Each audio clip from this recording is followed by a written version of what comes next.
한밤중 조용한 집안에서 문득 눈이 떠지는 순간 새벽 2시 30분 시계를 볼 때마다 마음 한편에선 불안함이 밀려오곤 합니다. 왜 또 깨지지? 내가 무슨 문제가 있는 걸까? 안녕하세요. 중장년 건강을 상담해온 25년 경력의 강미숙 전문가입니다. 오늘 영상은 단순히 잠을 잘 자는 법을 넘어 우리 몸과 마음이 깊은 잠을 되찾는 과정을 함께 나누려 합니다. 한 잔의 꿀속 물, 텔레비전과 스마트폰을 내려놓는 순간, 그리고 새벽 각성을 막는 실천 가능한 습관까지 숙면을 방해하는 요인들을 조목조목 짚고 오직 중장년을 위한 꿀잠 공식을 알려드립니다. 이야기가 도움이 되셨다면 구독과 좋아요 부탁드립니다. 댓글에 숫자 1을 남겨주시면 그 짧은 숫자가 저에게 큰 힘이 됩니다. 1. 꿀속 물 한 잔으로 인생이 바뀐 사람들. 잠들기 전 한 잔의 꿀속 물이 삶을 바꿨다는 이야기가 있습니다. 단순한 음료처럼 보이지만 그 안에는 깊은 수면과 편안한 아침을 위한 지혜가 담겨 있죠. 경기도에 거주하는 55세 주부 박 여사님은 몇 년째 새벽 3시에 깨는 습관으로 고생하셨습니다. 깊은 잠에 들지 못해 늘 피곤했고 낮에는 멍하고 무기력했죠. 병원도 다녀보고 수면 보조제도 써봤지만 큰 효과는 없었다고 합니다. 그러던 중 지인의 추천으로 꿀속 물을 마시기 시작하면서 놀라운 변화를 경험했죠. 꿀속 물은 꿀 한 작은술과 1000이렴 약간을 따뜻한 물에 타서 마시는 음료입니다. 이 조합이 수면에 도움을 주는 이유는 간단합니다. 꿀은 뇌에서 세로토닌을 증가시켜 긴장을 완화하고 1000이렴은 신경 전달을 원활하게 해주기 때문입니다. 몸이 이완되고 마음이 차분해지면 자연스럽게 깊은 잠으로 이어지게 되죠. 2달간 꿀속 물을 꾸준히 마신 박 여사님은 이제는 새벽에 깨는 일이 거의 없다고 말합니다. 아침 기상 시간도 일정해졌고 무엇보다 기분 좋은 하루의 시작이 가능해졌죠. 이처럼 간단하지만 꾸준한 습관이 일상을 얼마나 바꿀 수 있는지 실감하게 됩니다. 물론 모든 사람에게 같은 효과가 있는 것은 아닙니다. 꿀에 당분이 많기 때문에 당뇨가 있는 분들은 섭취 전 반드시 전문가의 조언을 받아야 하며 소금도 과하면 오히려 해가 될 수 있으니 하루 한 잔 이하로 제한하는 것이 좋습니다. 중요한 건 적정량을 지키는 것이죠. 이야기를 정리하면 꿀속 물은 단순한 민간요법이 아닙니다. 수면 전 마음을 진정시키는 작고도 따뜻한 의식이 될 수 있습니다. 여러분도 혹시 밤마다 뒤척이신다면 이 작은 실험을 한번 해보는 건 어떨까요? 단, 몇 모금으로 달라질지도 모릅니다. A. 잠 잘 자려고 마신 우유가 오히려 숙면을 망친다. 잠들기 전 따뜻한 우유 한 잔, 어릴 적부터 익숙한 수면 루틴입니다. 그런데 이 익숙한 습관이 오히려 숙면을 방해할 수 있다는 사실 알고 계셨나요? 대구에서 자영업을 하는 62세. 이모 씨는 매일 밤 자기 전 우유를 마셨습니다. 그런데 점점 속이 더부룩하고 자다 깨는 일이 늘어나면서 결국 원인을 찾기 시작했죠. 놀랍게도 문제는 바로 그 우유였습니다. 우유에는 트립토판이라는 아미노산이 들어있어 잠을 유도하는 데 도움을 줄 수 있습니다. 하지만 그것은 어디까지나 이론일 뿐입니다. 실제로 중장년 이후에는 유당분의 효소가 감소하면서 우유를 소화하는 능력이 현저히 떨어지게 됩니다. 그래서 우유를 마신 후 속이 더부룩하거나 장이 불편해지는 경우가 많죠. 이는 수면의 질을 떨어뜨리고 야간 각성의 원인이 되기도 합니다. 또 하나 놓치기 쉬운 사실은 우유 속 당분입니다.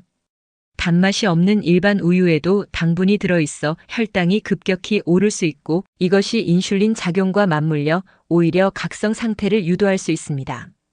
즉, 몸은 쉬고 싶지만 혈당은 흥분 상태가 되는 거죠.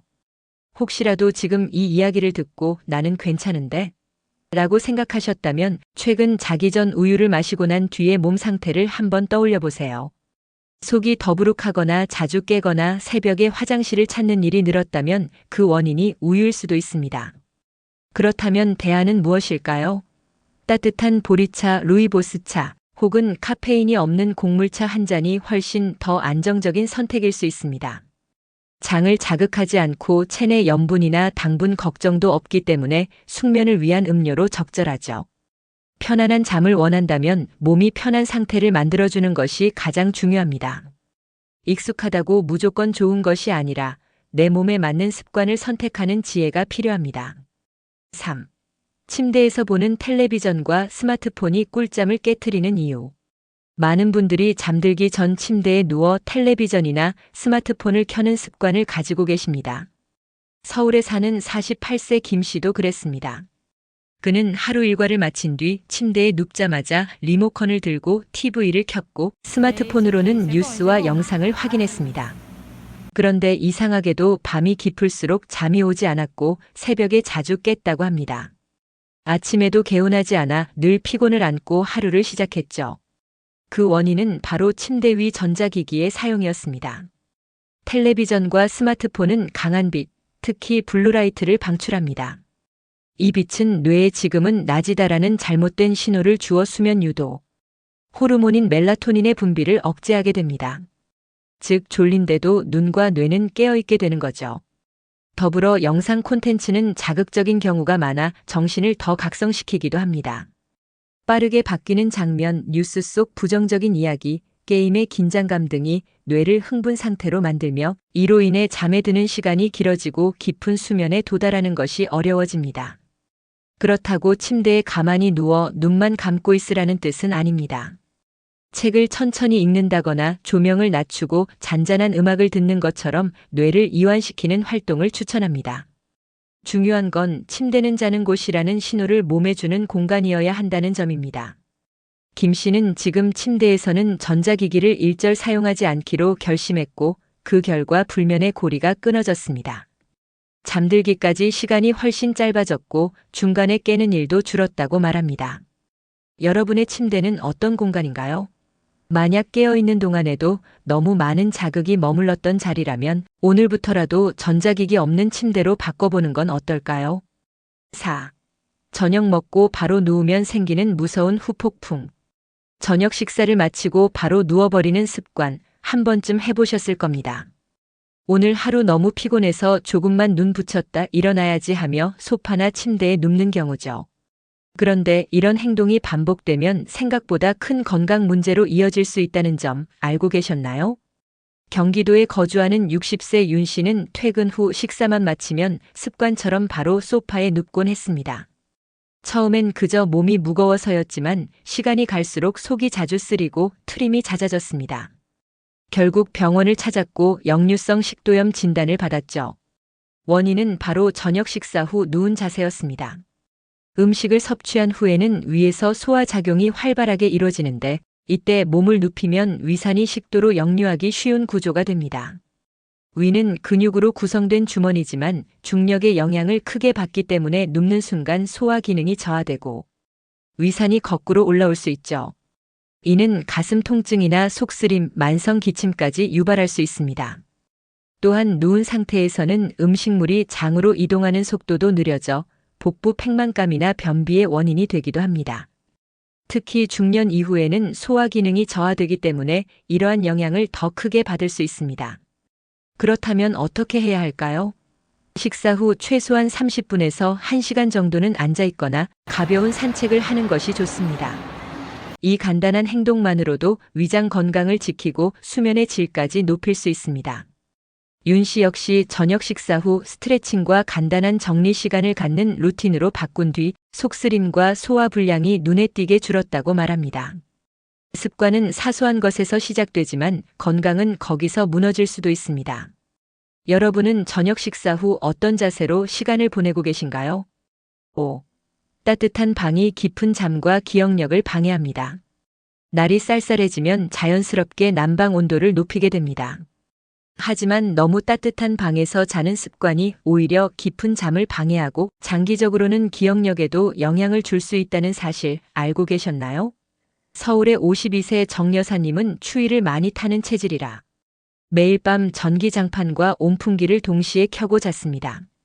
처음엔 포근하고 좋았지만 점점 새벽에 자주 깨고 아침엔 머리가 무겁고 피로가 누적되는 느낌이 들었다고 합니다. 사람의 몸은 잠이 들기 전 체온이 자연스럽게 내려가면서 수면 모드로 전환됩니다. 그런데 방이 너무 따뜻하면 이 체온 하강 과정이 제대로 일어나지 않아 뇌가 수면 신호를 인식하지 못하게 됩니다. 결국 겉은 졸린 듯하지만 속은 각성 상태가 지속돼 깊은 수면으로 들어가지 못하죠. 또한 수면 중 뇌는 하루 동안 받은 정보를 정리하고 저장하는 중요한 활동을 합니다. 이때 뇌가 충분히 휴식하지 못하면 기억력에도 영향을 줄 수밖에 없습니다. 특히 중장년 이후는 수면의 질이 인지 기능과 밀접하게 연결되어 있기 때문에 잠자는 환경을 더 신경 써야 합니다. 그렇다면 적정한 수면 온도는 어느 정도일까요? 전문가들은 섭씨 18도에서 20도 사이, 약간 쌀쌀하다고 느껴질 정도가 가장 적절하다고 말합니다. 두꺼운 이불로 몸을 덮되 방 안 공기는 시원하게 유지하는 것이 좋습니다. 정 여사님도 방 온도를 조절한 뒤 새벽 각성이 줄었고 아침에 머리가 훨씬 맑아졌다고 합니다. 이전에는 피로가 누적되는 느낌이었지만 지금은 하루가 훨씬 가볍게 느껴진다고 말하죠. 따뜻함은 편안함을 주지만 과도한 온기는 깊은 휴식을 방해합니다. 여러분의 침실은 혹시 너무 따뜻하지 않으신가요? 오늘 밤만큼은 난방기를 한번 꺼두고 몸이 진짜로 원하는 온도를 느껴보세요. 6. 술 마신 날 목욕하면 생명이 위험해질 수 있습니다. 하루의 스트레스를 털어내기 위해 술 한 잔을 기울이는 날 따뜻한 물에 몸을 담그며 피로를 푸는 것도 잠시, 이 두 가지 조합이 생명을 위협할 수 있다는 사실 알고 계신가요? 부산에 사는 58세 장 씨는 회식이 있던 날 술 기운을 덜기 위해 뜨거운 물에 몸을 담그고 목욕을 하다 갑작스럽게 어지럼증을 느끼고 쓰러졌습니다. 다행히 가족이 발견해 병원으로 옮길 수 있었지만 의사의 진단은 단호했습니다. 술 마신 날은 절대 혼자 목욕하지 마세요. 술을 마시면 체내 혈관이 확장되면서 일시적으로 체온이 올라갑니다. 그런데 뜨거운 물에 들어가면 혈관이 더 확장되고 혈압이 급격히 떨어질 수 있습니다. 이로 인해 의식이 흐려지고 심한 경우 실신하거나 뇌졸중, 심장 쇼크 같은 치명적인 상황으로 이어질 수 있죠. 특히 중장년 이후에는 혈관 탄력이 떨어지기 때문에 이러한 위험이 더 커집니다. 또한 술을 마신 상태는 이미 몸의 조절 기능이 둔해져 있기 때문에 온도의 변화에 민감하게 반응하지 못합니다. 평소보다 더 뜨겁게 느끼지 못하고 피로도 빠르게 회복되지 않아 오히려 체력 손실이 커질 수 있습니다. 이로 인해 목욕 도중 탈진하거나 심하면 욕실 내에서 사고가 발생하기도 합니다. 장 씨는 그날 이후 술을 마신 날에는 절대 목욕을 하지 않고 다음날 미지근한 물로 간단히 샤워하는 습관을 들였습니다. 그때 잠시만 참았어도 큰일 날 뻔했어요 라는 말처럼 우리 몸은 생각보다 예민하게 반응하고 있습니다. 만약 술을 마신 날 피로가 쌓였다고 느껴진다면 뜨거운 물 대신 발만 따뜻한 물에 담그거나 이마에 찬 수건을 대는 방식으로 몸의 균형을 회복해보는 것이 좋습니다. 작은 선택 하나가 내일을 지킬 수 있습니다. 여러분은 술 마신 날 어떻게 쉬고 계신가요? 잠깐의 습관이 생명을 지킬 수도 위협할 수도 있습니다. 7. 새벽에 깨지 않기 위해 반드시 고쳐야 할 습관 5가지. 매일 새벽 2시 30분이면 눈이 떠져요. 이런 이야기를 들어보신 적 있으신가요? 혹은 여러분 자신이 그런 경험을 하고 계신가요? 중년 이후 새벽에 깨는 현상은 단순한 나이 탓만은 아닙니다. 생활 속 작은 습관들이 수면의 질을 결정짓는 중요한 열쇠가 되기 때문이죠. 첫째, 늦은 저녁 식사입니다. 잠들기 2시간 이내에 식사를 하면 소화기관이 활발하게 움직이면서 몸이 진정되지 못하고 자는 도중에도 깨기 쉬워집니다. 가급적 저녁 식사는 잠자기 3시간 전에는 마치는 것이 좋습니다. 둘째, 늦은 카페인 섭취입니다. 커피뿐만 아니라 초콜릿, 콜라, 심지어 일부 두통약에도 카페인이 들어있습니다. 중장년층은 카페인 분해 능력이 떨어지기 때문에 오후 2시 이후에는 피하는 것이 바람직합니다. 셋째, 수면 직전 스마트폰 사용입니다. 스마트폰의 푸른 빛은 뇌를 각성시키고 멜라토닌 분비를 억제해 잠든 후에도 깊은 수면에 도달하지 못하게 만듭니다. 취침 1시간 전에는 모든 전자기기를 멀리하는 것이 좋습니다. 넷째, 불규칙한 수면 시간입니다. 평일과 주말 수면 시간이 들쑥날쑥하면 생체 리듬이 깨져 새벽에 쉽게 깨는 원인이 됩니다. 매일 같은 시간에 자고 일어나는 것이 뇌를 편안하게 만드는 비결입니다. 다섯째, 수면 전 과도한 수분 섭취입니다. 건강에 좋다는 이유로 자기 전 물을 많이 마시는 분들이 있는데 이로 인해 새벽에 화장실을 찾게 되면 수면의 흐름이 끊어지고 다시 잠들기 어렵게 됩니다. 자기 전엔 한두 모금으로 충분합니다. 경기도에 사는 50세 김 여사님은 위 5가지 습관을 하나씩 점검하며 바꿨고 한 달 뒤 새벽에 깨는 일이 줄어들었다고 말합니다. 밤에 깨는 게 습관인 줄 알았는데 내가 만든 환경이었더라고요. 여러분은 어떤 습관을 가지고 계신가요? 지금부터라도 하나씩 고쳐보면 다시 깊고 평온한 잠을 되찾을 수 있을지도 모릅니다. 8. 32년 수면 연구 끝에 밝혀진 과학적 꿀잠 공식. 잠이 보약이다라는 말 그냥 하는 소리가 아닙니다. 실제로 수면의 질은 우리의 기억력, 면역력, 감정 조절에 이르기까지 삶의 모든 영역에 영향을 줍니다. 그런데 어떻게 자야 잘 자는 것일까요? 미국 존스 홉킨스 대학의 32년간의 수면 연구 결과 과학적으로 입증된 꿀잠의 공식이 발표되어 큰 화제가 되었습니다. 이 연구는 40세부터 70세 사이의 성인 1만 명 이상을 대상으로 진행되었으며 수면의 질과 건강의 상관관계를 정밀하게 분석했습니다. 그 결과 5가지 공통된 수면 조건이 건강한 수면과 밀접하게 연관되어 있음을 밝혀냈습니다. 첫째, 하루 평균 수면 시간은 7시간에서 8시간 사이가 가장 이상적이었습니다. 너무 짧은 수면은 면역력 저하를, 너무 긴 수면은 오히려 인지 기능 저하를 초래할 수 있다고 밝혔죠. 둘째, 잠들기 전 스트레스 지수가 낮을수록 깊은 수면 단계에 더 빨리 도달했습니다. 명상, 복식 호흡, 조용한 음악 듣기 등으로 뇌의 긴장을 풀어주는 것이 큰 도움이 됩니다. 셋째, 주 5회 이상 규칙적인 기상 시간이 유지되는 그룹에서 수면의 질이 월등히 높았습니다. 평일과 주말 모두 일정한 수면 패턴이 몸의 리듬을 안정시키는 데 효과적이었습니다. 넷째, 수면 환경도 중요했습니다. 침실의 온도는 섭씨 18도에서 20도, 조명은 완전히 끈 상태, 소음은 가능한 줄인 환경이 가장 이상적이라는 결론이 나왔습니다. 다섯째, 취침 전 2시간 이내에는 음식과 음료를 삼가야 했습니다. 위장의 부담이 줄어들수록 몸은 더 쉽게 수면 상태로 들어갈 수 있었기 때문이죠. 이 5가지 조건을 충족한 사람들은 그렇지 않은 사람들보다 집중력과 기억력이 높았으며 장기적으로는 치매 발병률도 낮았다는 점에서 놀라운 결과로 평가됩니다. 서울에 거주하는 59세 최 씨는 이 내용을 접하고 자신의 수면 루틴을 점검한 뒤 수면 일기를 쓰기 시작했습니다. 어떤 날은 뭐가 잘 안 됐는지 쓰고 어떤 날은 왜 잘 잤는지를 확인하면서 내 수면을 스스로 이해하게 됐어요. 수면은 우연이 아닙니다. 과학적 원칙에 따라 설계할 수 있는 우리의 가장 가까운 건강 습관입니다. 잠은 단순히 피로를 푸는 시간이 아닙니다. 몸과 마음을 회복시키고 다음 날을 살아갈 에너지를 충전하는 가장 기본적인 과정이죠. 오늘 함께 나눈 이야기 속에는 우리가 자주 놓치고 있는 수면의 진실과 습관들이 숨어 있었습니다.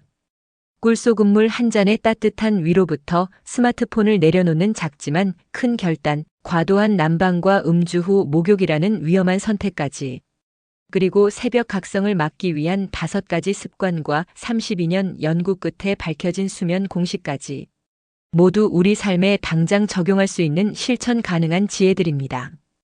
이제 남은 것은 실천입니다. 오늘 밤부터라도 하나씩 적용해 보세요. 방 온도를 점검하고 자기 전 전자기기를 멀리하며 조용한 음악이나 따뜻한 차 한 잔으로 하루를 마무리하는 것. 그 작고 조용한 변화들이 여러분의 밤을 더 깊고 단단하게 만들어줄 것입니다. 이야기가 마음에 드셨다면 구독과 좋아요로 응원해 주세요. 댓글에 숫자 2 하나만 남겨주시면 큰 힘이 됩니다. 여러분은 어떤 습관을 바꿔보고 싶으신가요? 여러분의 이야기도 댓글로 들려주세요.